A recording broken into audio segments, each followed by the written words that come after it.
wa barakatuhu. Welcome,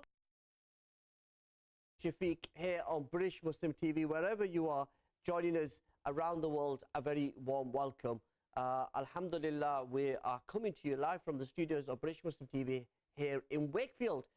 If you want to join the discussion tonight, you can call us live on 01924 231083. The WhatsApp number is on the screen as well.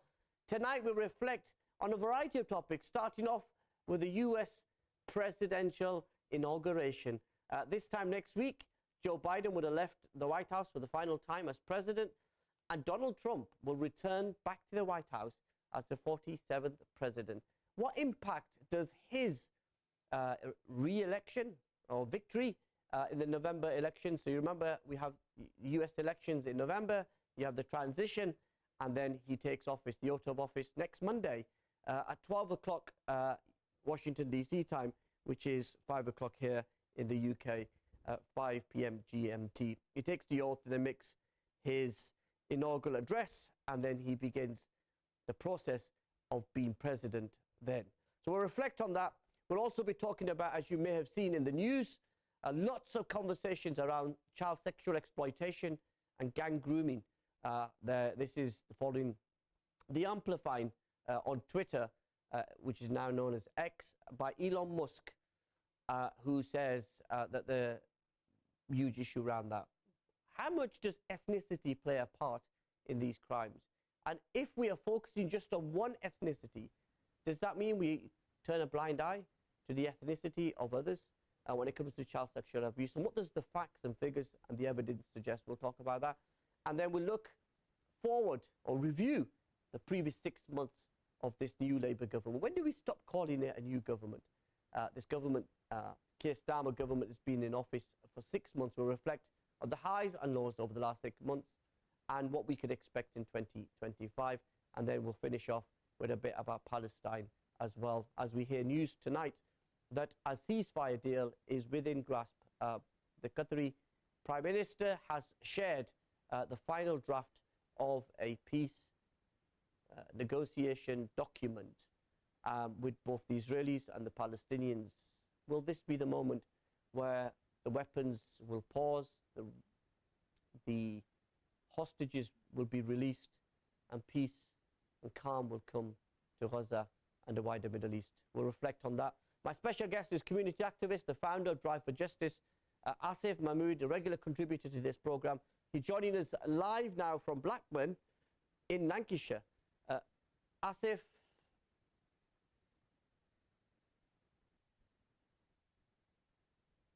can you hear me, Asif Saab? I can hear you. I can hear you. Yeah. Assalamu alaikum, Shafiq. How are we? I'm good, thank you. How are you? Just about surviving, given the challenging times we live in. Okay, so let's talk a bit about President Donald Trump, President-elect of the United States.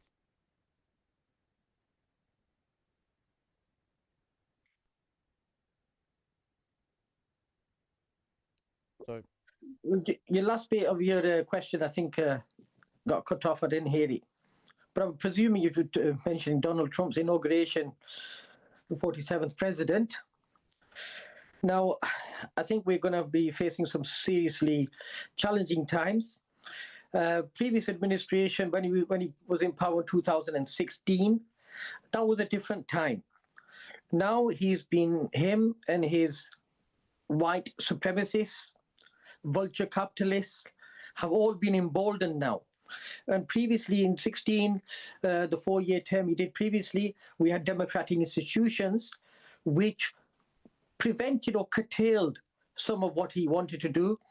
But now I think he's got a free reign because he's got both the House, the Senate, and the White House. And his appointments, which we already know about, which people he's been touted to appoint, Director of Intelligence, many other, the Department of Education, and he's going to change dramatically the direction of the United States of America, and it's going to be regressive policies.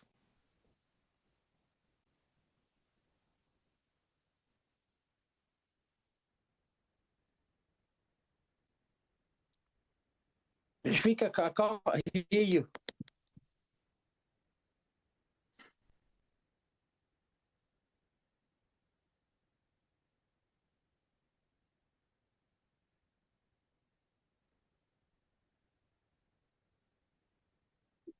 There's no sound coming through, Shafiq.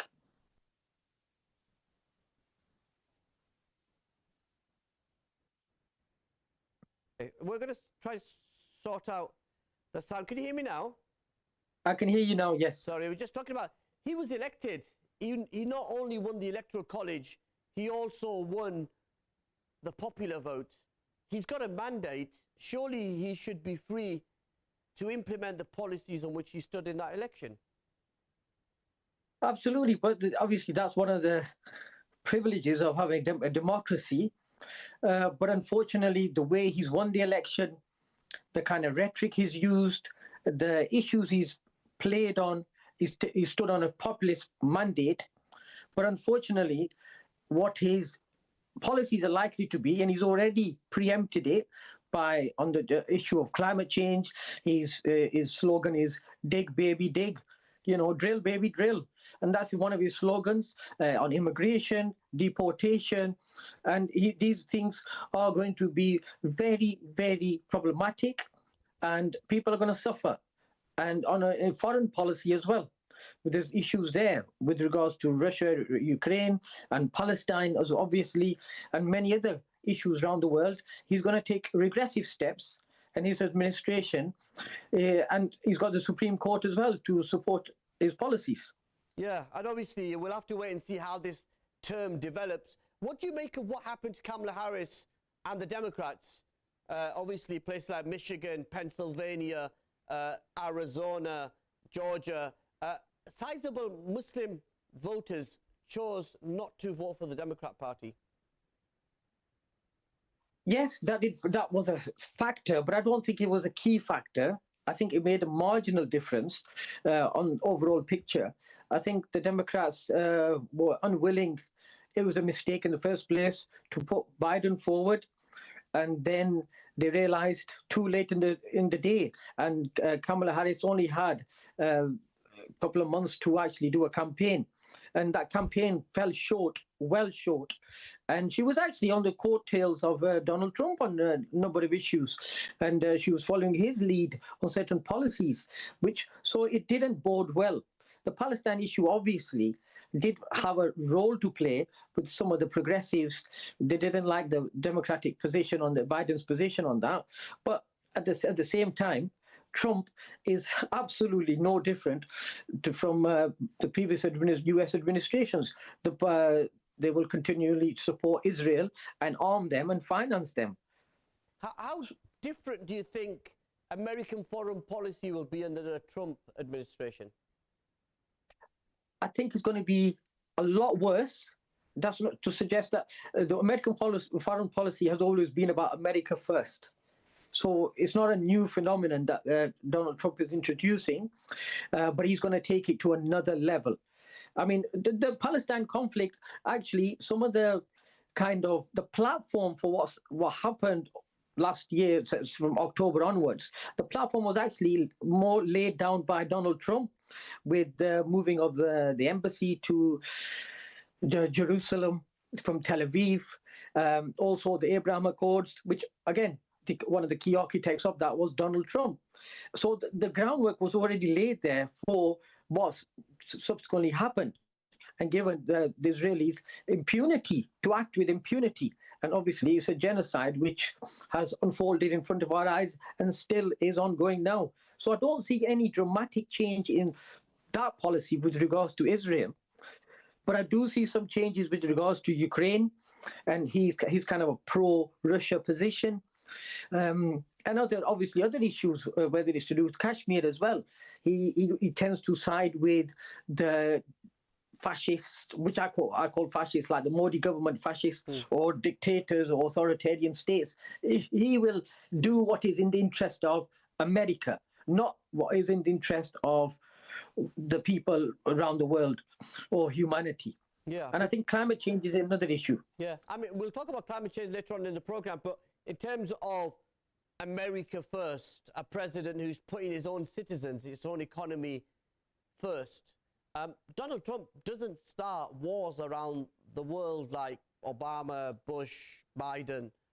That was the selling point that he was making to Muslim voters and people of color in the United States.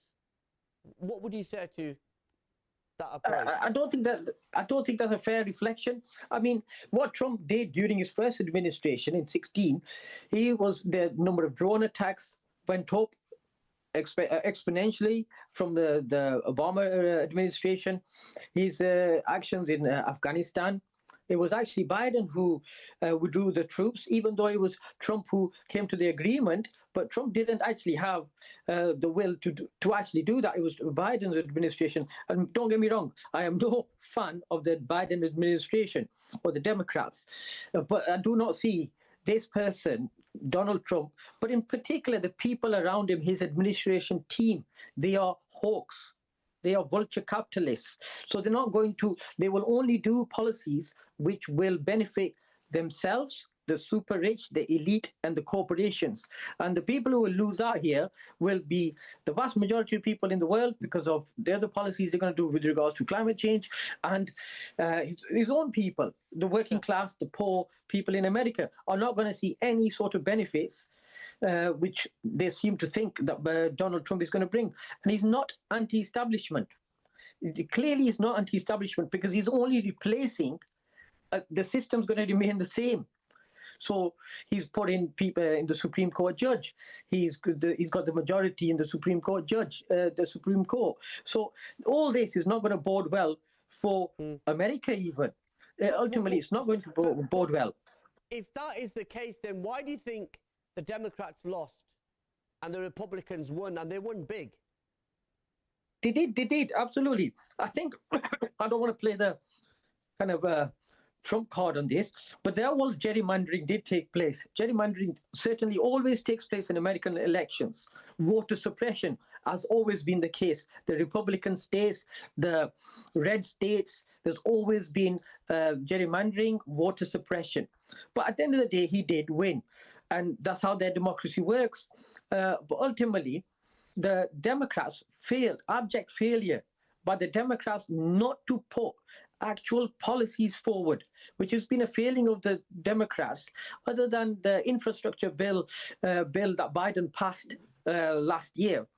Other than that, they failed to actually address the core issues of what the people need, which is infrastructure, wages, increasing wages, etc. So the Democrats... I don't know if you remember, well, we wouldn't remember because we're not that old. I don't know about you, but I was definitely only 1 year old when when Ronald Reagan, the Republican candidate, was up against former President Jimmy Carter in that 1980 general election, where he asked that question, are you better off than you were 4 years ago?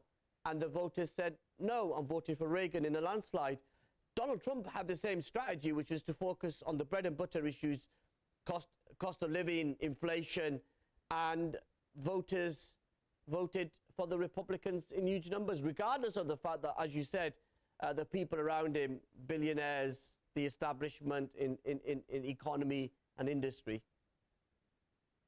Yeah, I think one of the key things in politics in particular is you have to sell a story that the people will buy into. And this is where the Republicans, the right wing, and they do a very good job, where credit where it's due, where they give a good story.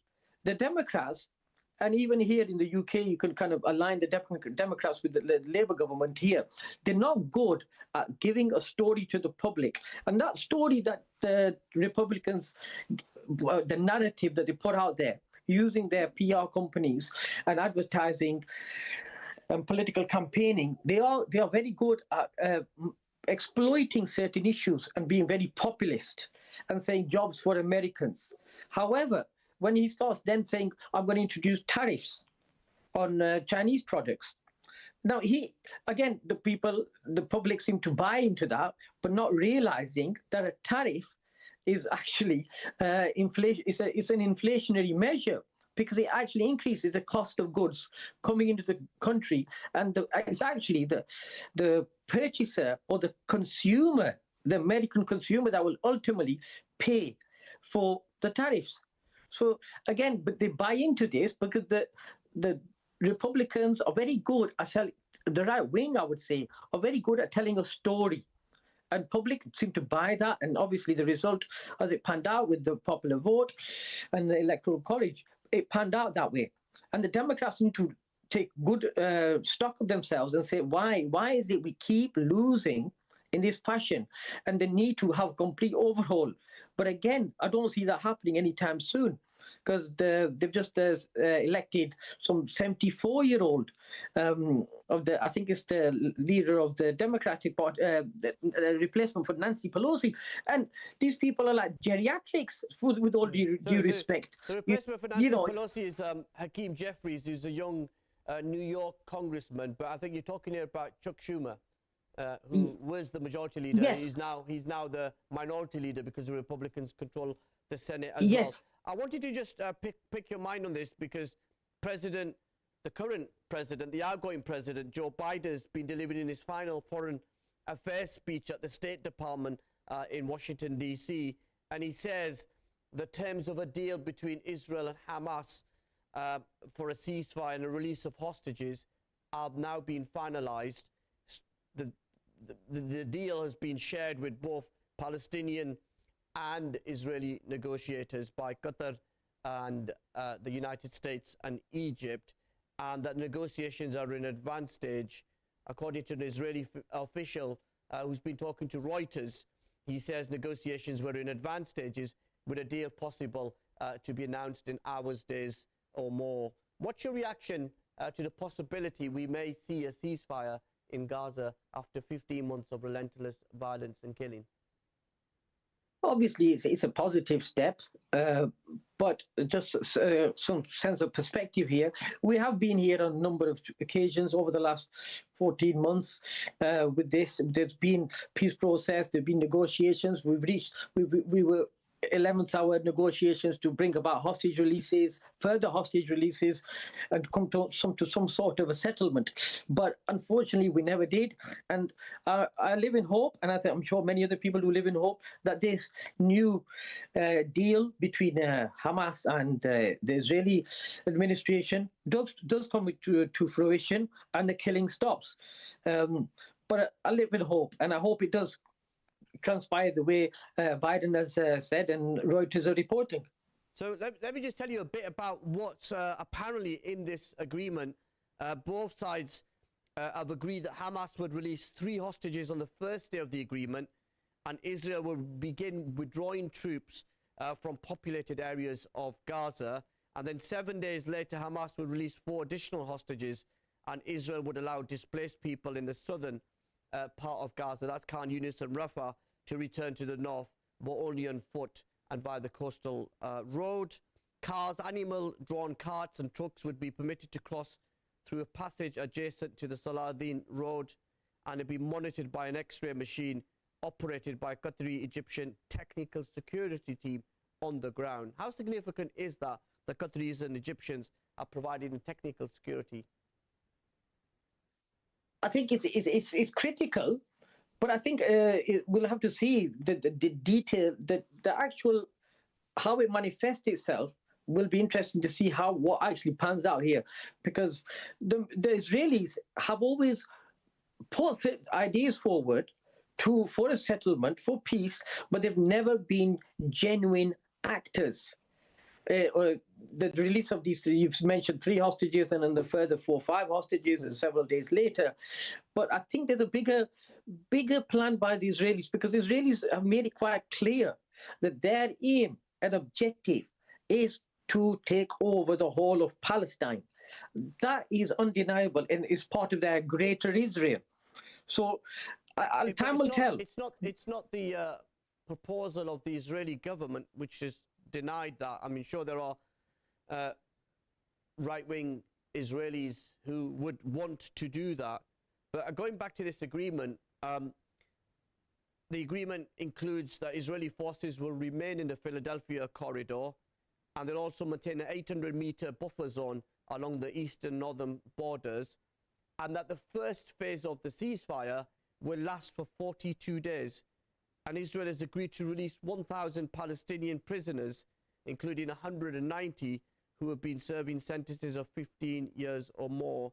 And in exchange, Hamas will release 34 Israeli hostages, and then there will be a negotiation for the second and third phase of the agreement would begin on the 16th day of the ceasefire.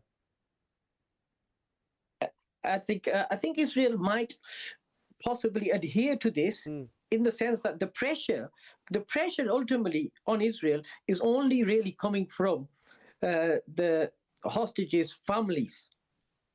This is not really down to. They've been out in Tel Aviv. Yes, today, they've come out in yesterday, force. Yes, because that's been a problem for the Israeli administration, because they're actually deaf to international pressure, which clearly has been panned out over the last 14, 15 months. Now, here, it's because of the pressure from their own domestic population, the hostages' families, which are forcing Israel in this position. Now, if all these hostages are released, and then obviously, and this is vice versa, because there's tens of thousands of Palestinian detainees that the Israelis have held over decades. So it's a small comfort. I mean, obviously, I don't want anybody to be held hostage, but I want all hostages to be released. I want all political refugees, political detainees to be released. But I still do not accept, because what their actions have shown, Israel has got no real intention of pulling out of Palestine until they are satisfied that they have completely not only destroyed Hamas, but destroyed any capacity that the Palestinians have to be able to continue living there. They want to make that life, that environment so unbearable for them that they leave and they go and become refugees in Jordan, in Egypt, or elsewhere in the world, which is what's been happening to the Palestinians for decades. And the diaspora all over the world of Palestinians. Until there's real, genuine international pressure, that is sanctions by America, which I don't see that happening, by the EU, by the British state, there has to be genuine sanctions that bring this pariah state into line, but I do not see that happening. Isn't the reality, Asif, that this current cycle of violence started on October the 7th, in which 1,200 Israeli people were killed, 251 hostages were taken into Gaza, and then Israel was compelled to respond with military force to protect its citizens and to protect its territory? No, it wasn't started. I mean, again, this is a narrative that's put across. I was very clear in the way I asked that question. I said the current cycle of violence started. The current cycle of violence, why do we draw a line? Why do we start on the 7th of October? What happened on the 7th of October was horrific, vile, what happened on 7th of October. But so is what happened on the 8th of October. Actually, what happened previously from October. Previously, there was that march to the fence where innocent people and journalists and aid workers were shot indiscriminately by the IDF. That happened less than a year before 7th of October. So when this narrative's been set, but ultimately on this issue, they're under occupation, have been under occupation over 40 years, the people of Gaza. There's an expansion of all settlements in West Bank, which has been going on for decades. There's no recognition of the Palestinian state, because if Israel keeps saying, and many of the international kind of administrations, the US and the EU and the UK keep saying Israel has a right to self-defense. What about the Palestinians? You don't even accept that you don't even accept their statehood. So until we have two genuine level playing field where both parties are given accorded rights according to international law, we will not see a resolution to this conflict. Sadly, I don't see that happening until the Palestinians are given the rights that they morally deserve and internationally, according to international law as well. This conflict is not going to stop at all until we have a genuine attempt at peace, because this roadmap to peace has always been bandied about a two-state solution, but the Israelis have always fallen short, and they've always wanted 90 to 95% of Palestine as a negotiation position, that we would like to have 95% of Palestine before we have a negotiation. This cannot be fair morally right, or international law does not accept this. But it's up to the UK government, the EU states, and the American state to ensure that Israel is brought into line and made to be accountable. So are Hamas. Hamas are equally accountable for what's happened, the loss of innocent life.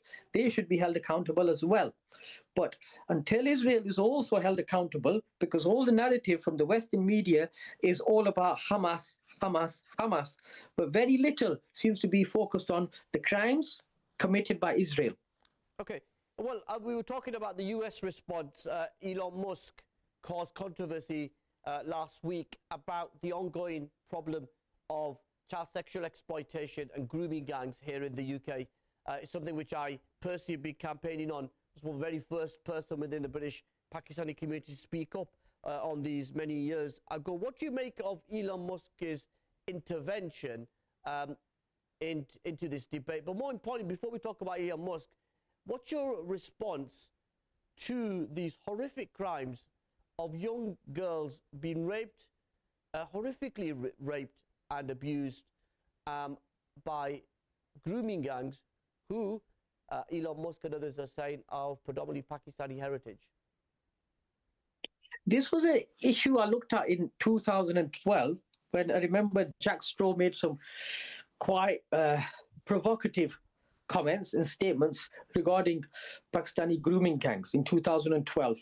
And it was based, at that time, based on a report done by the Jill Dando Institute. Now, when I looked it further into the Jill Dando Institute, ultimately what their conclusion was, and the data that we've got regarding all these crimes, that it's overall, it comes under the umbrella of child sexual exploitation. That sexual exploitation takes a number of different forms of how children are exploited, whether it's in care homes, whether it's in churches, institutions, or it's online grooming or street grooming. Now, if you then focus on one particular, say if you just focus on care homes, now you will find that there's a greater preponderance of a certain group of people, white people, who carry out that vile, heinous crimes on vulnerable young girls. But the added that, so when you focus on just on street grooming, I don't think that's a fair reflection. And the inquiry, which was the government commissioned on this child sexual exploitation, they didn't particularly focus on street grooming. They looked at the overall picture of child sexual exploitation, and there was no evidence. And the data clearly shows if there's any Pakistani gangs, grooming gangs, there's no greater number of Pakistanis carrying out child sexual exploitation than compared to any other group in society. It mirrors roughly the proportion of Pakistanis that are in society. And equally, where you have white males who are carrying out sexual exploitation of vulnerable children, again, is proportionate to the number of people in the country that they represent.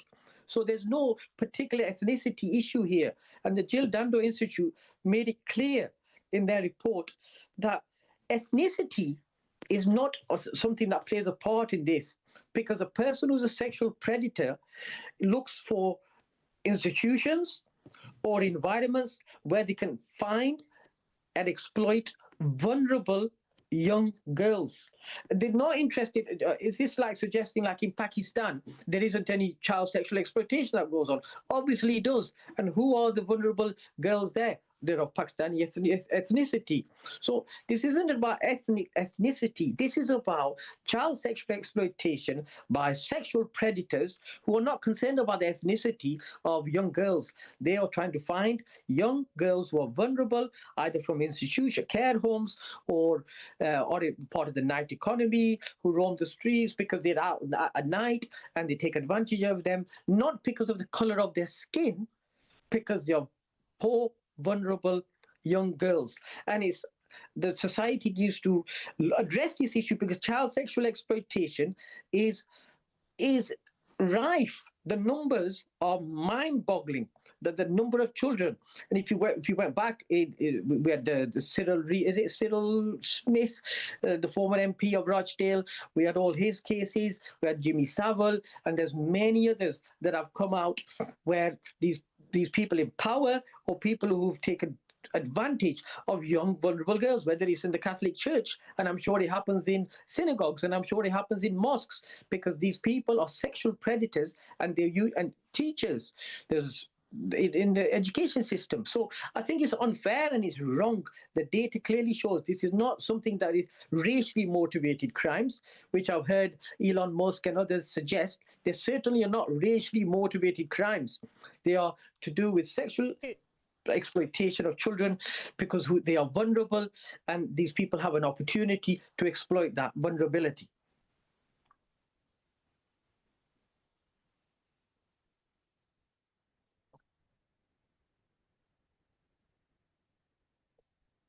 I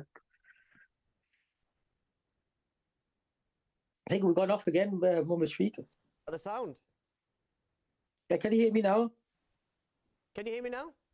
Okay. Yep. So if you look at the figures, this is according to the figures in terms of group-based offences, which grooming comes under, gang grooming comes. 85% of the suspects were white, 7% are Asian, and 5% are black. And according to the 2021 census, 82% of England and Wales population is white, compared with 9% Asian, 4% black, and 2% mixed. But the ethnicity of perpetrators and victims is only recorded in 29% of cases. And so the ethnicity data isn't recorded. I mean, what do you make of Elon Musk making these comments and it becoming such a big issue of topic, and the fact that because it's become a political football, people have forgot the victims who should be at the heart of this for the fight for justice?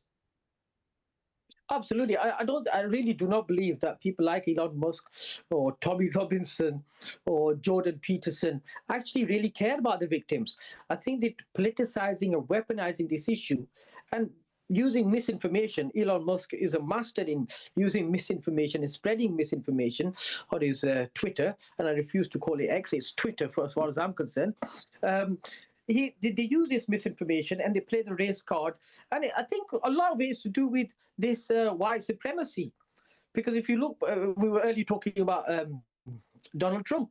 It's a lot of this, it stems from white supremacy and white privilege and GRT, the Great Replacement Theory, which these people peddle. Musk has peddled the Great Replacement Theory. Steve Bannon has peddled that there's this underlying theme from the likes of Elon Musk, who will play the race card when it suits some, but at the same time, money ultimately matters to the people like Elon Musk. So when it came to the H-1B visas, he wasn't too happy about revoking the H-1B visas.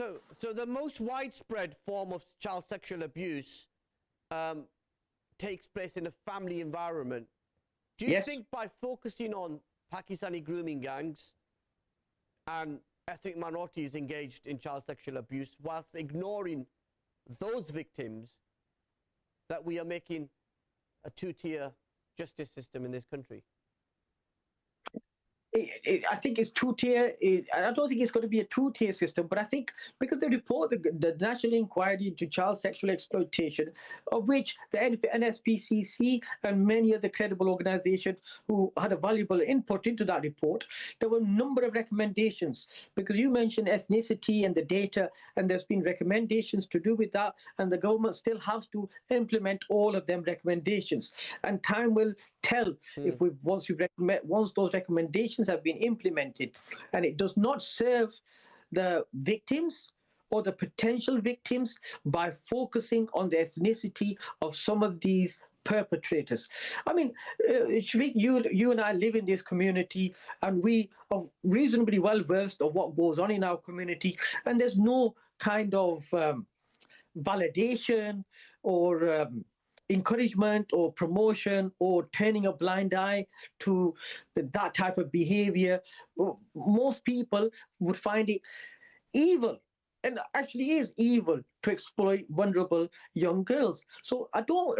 These people who are peddling this race angle have a different agenda, and the last people they concern themselves with are the victims. They don't care about these victims. And if you look back to some of the misinformation about the police were told that you don't pursue these people, don't pursue the grooming gangs because the girls were making a lifestyle choice. And again, that's been proven to be false. The police were never ever given a memo. None of the constabularies were ever issued a memo saying to them that it's a lifestyle choice and the child prostitutes. So please just don't pursue this matter. That was never the case. If you read the Alexis J report into the Rodham abuse scandal, there were police, local authorities who did turn a blind eye, who did feel that the girls were making a lifestyle choice, and they ignored the victims. It's there in black and white in the J report. Yeah, but it wasn't. It was never officially mandated. No, now there are police. The allegation you're talking here about is Gordon Brown. The allegation was that Gordon Brown, the former Prime Minister, apparently sent out a memo to police authorities not to investigate this. He's categorically not to investigate for these reasons. Now that memo's been. He's categorically, the former Prime Minister Gordon Brown, come out with a statement saying this is false. I never issued any such statement. I would never issue such a statement. Not only that not only has Gordon Brown denied it, the Home Office records have been fully verified and checked, and there was no such memo ever issued, because obviously it has to be kept in the National Archives, and within that there's no such record of it, of a memo of that nature ever being issued. But you mentioned the police, that they were turning a blind eye.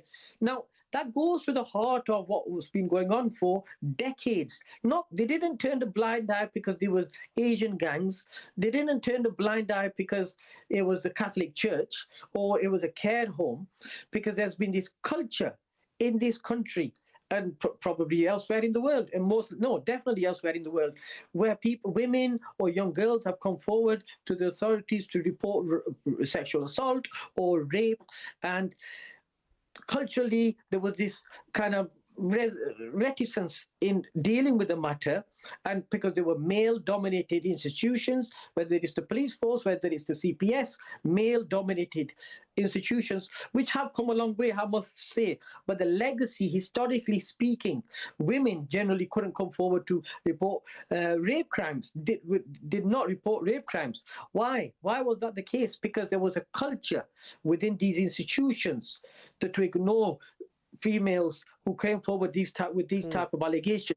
So that's changed. I appreciate and I accept it's changing, and a lot more needs to be done to change that culture within our institutions, whether it's the police, whether it's the local authorities, or it's the CPS, to take these matters more seriously, and not to just bat them off. So then the next match be that, as we see Elon Musk and the huge interest in this case, that you see a rise of Islamophobia, ordinary Pakistanis, ordinary Muslims who will be verbally abused, spat at, accused of being groomers or supporters of groomers.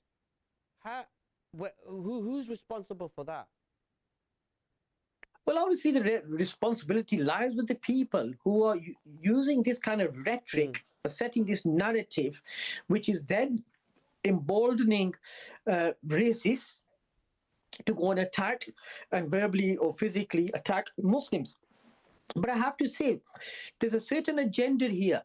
Elon Musk, whether it's Elon Musk, whether it's Tulsi Gabbard, whether it's Steve Bannon, whether it's Jordan Peterson, there's many others, there's this anti-Muslim sentiment.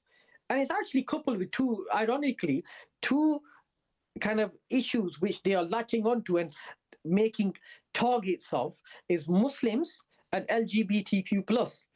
Ironically, those two groups of people have become the flavor of the month for the right wing or the far right, and they are attacking in every which way that they can to undermine the Muslim community and the LGBTQ+ community. So it's ironic that the two communities, these two particular communities, are being attacked, victimized, and stigmatized. And it's up to the people like us, the progressives, the liberals in society, to stop this and set the record straight.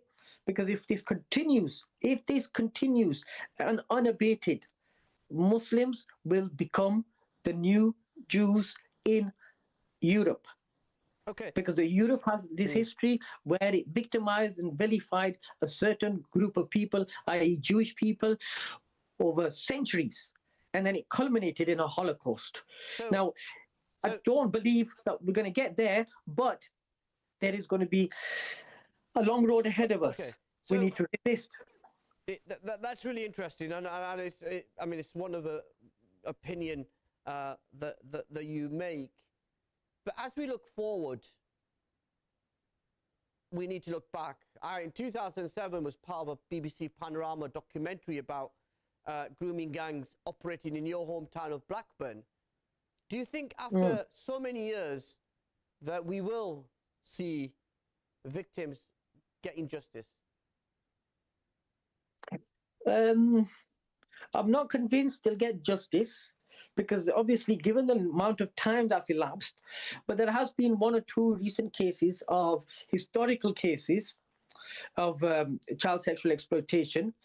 I do know of one case where a person, it was 20 years ago, 25 years ago, where this sexual exploitation of a young girl took place, and there was a person from Blackburn who was actually convicted of it.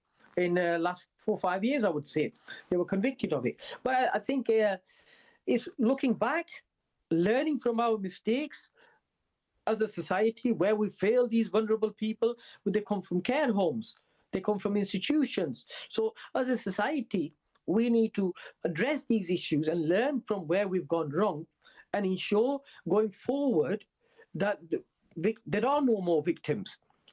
And we need to mitigate the circumstances for the victims or potential victims, and prevent these sexual predators taking advantage or exploiting situations. And the institutions need to stand up to scrutiny now, whether that's the local authority, whether that's the schools, whether it's the care homes for young juveniles.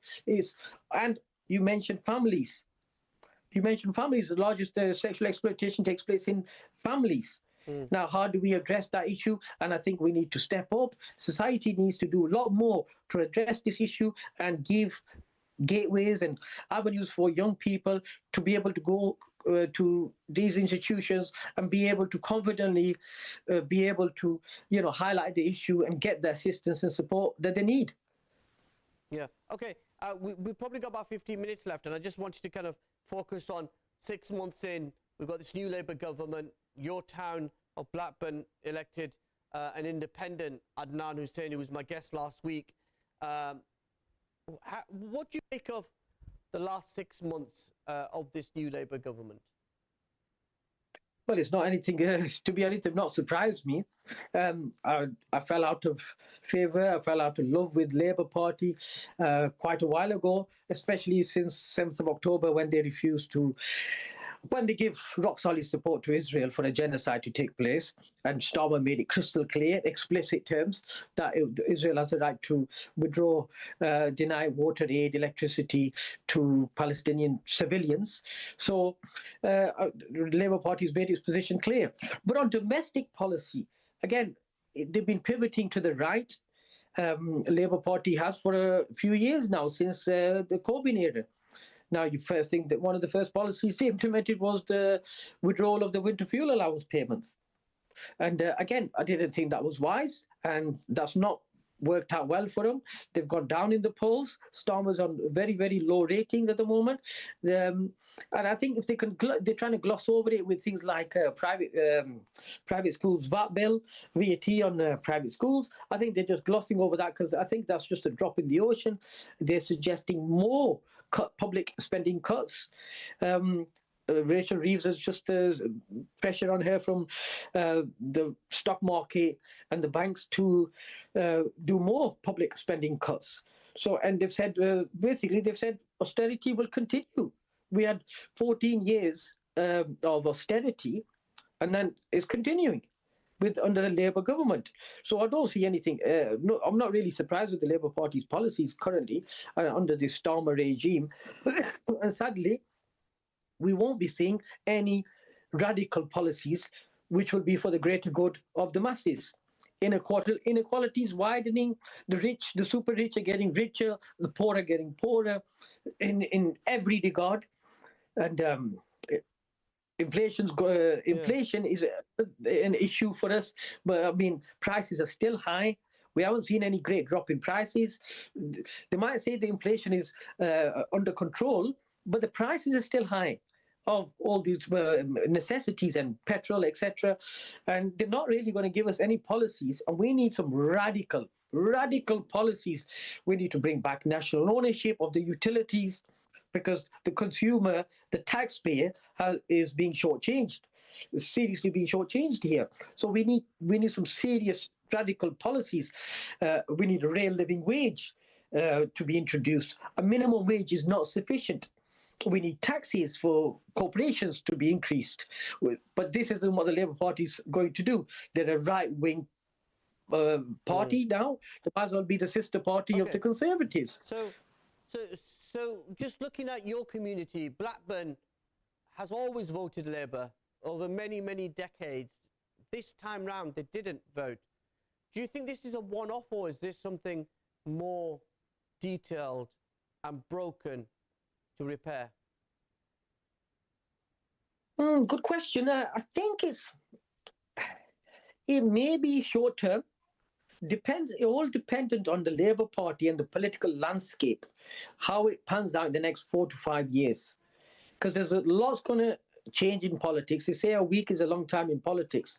Well, 4 to 5 years is a long time in politics, and it'll be interesting to see how there's a reformer in the background as well. How the Conservatives resurrect themselves, if they do resurrect themselves with Kim Badenoch. I don't see them. I think they're going to be replaced by the Reform Party, the way things are going. But Labour Party, as far as Blackburn people are concerned, they just were sick to death of the Labour Party in Blackburn. And obviously the Palestine issue, the genocide, played a key role in that. But it was beyond that. Because in Blackburn, we had this stronghold of Labour, 19,000 majority, and they became kind of arrogant, complacent, intransigent. They just they weren't engaging with the people. And their excuse or their justification was always, well, we've got spending cuts. The budget's been reduced year on year.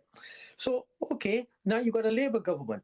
Are we going to see any increases in budgets? No, they're suggesting more of the same, what the Conservatives were doing. So I don't see, unless there's a new political party that comes on on the horizon somewhere. I understand Jeremy Corbyn and others are thinking of having a new political party. But again, time will tell. Because Labour, under his current guise, is not viable for a lot of people. Just as much as the Tories are not viable for a lot of people. People are fed up with the status quo. And we need to see a third way here. But that third way needs to be representative of the masses, not the few. Well, Tony Blair probably take copyright of that term, third way. Yeah, no, I'll stick to that. It's mine copyright. I've got intellectual property rights on it now. Yeah, I mean, there is a serious thing. Landslide victory, obviously replacing 40 years of a Conservative government, but that there isn't that same level of enthusiasm, as you said, in Blackburn. Local elections coming up in May. What do you think might happen? Fortunately, in Blackburn, we haven't got any local elections in 2025. Oh, okay. I was on in 2026. Okay. But again, it's a long time, a lot of changes.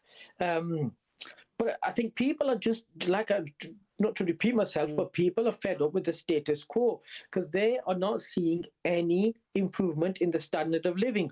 Actually, it's being worsened. Yeah. By day on day. People are struggling to pay their bills.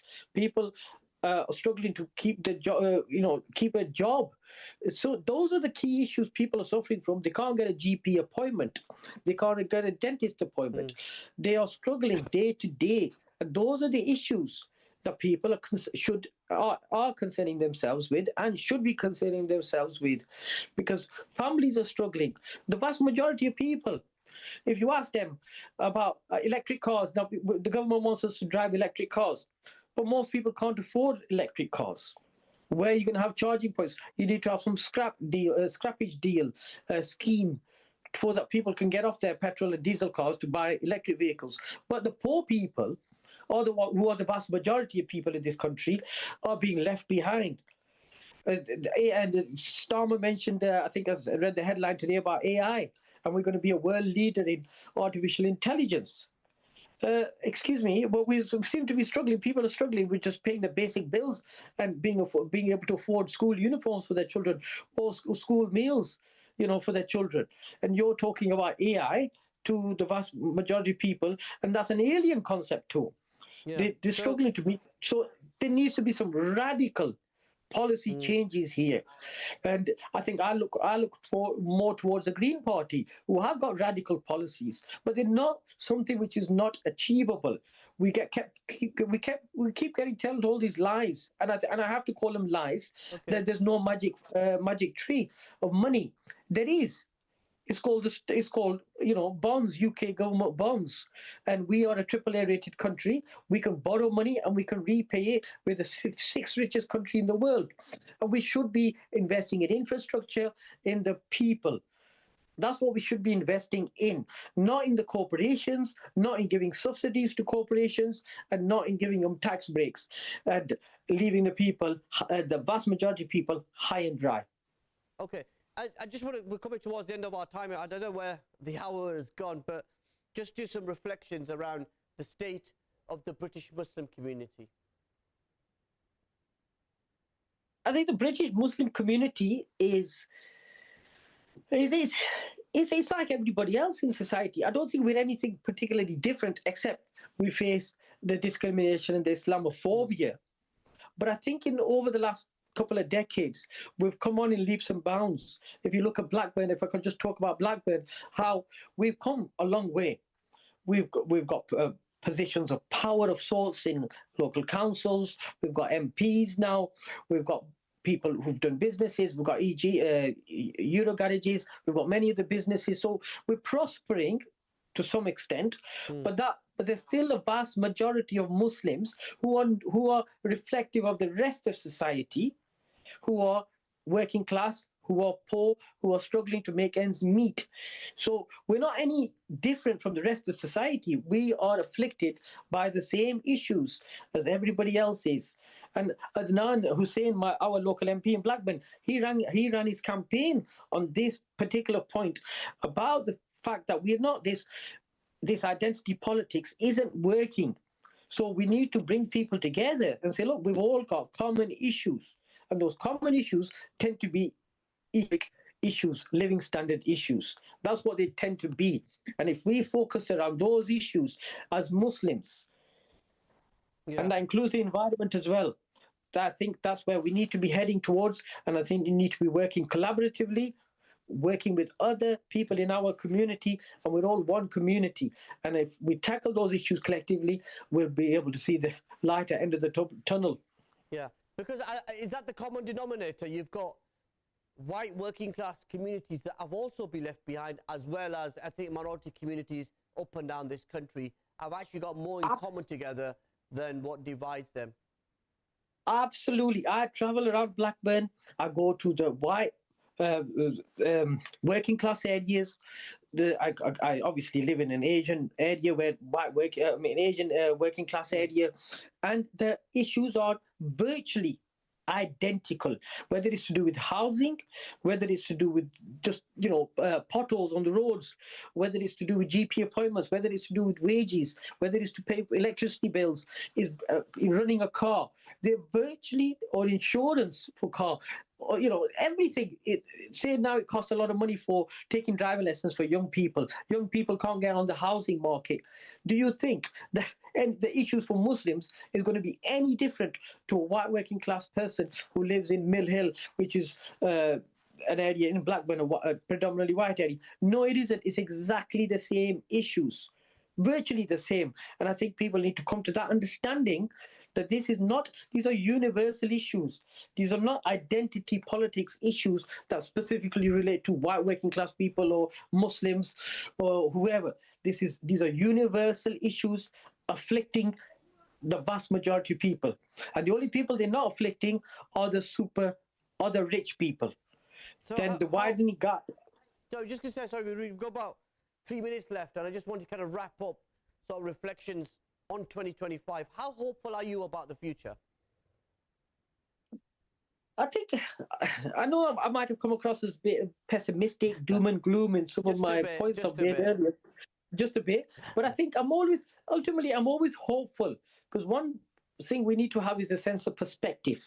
Looking back at history, people have struggled and have been in worse positions than we could have ever imagined in the past. Only 100 years ago, women didn't have the right to vote.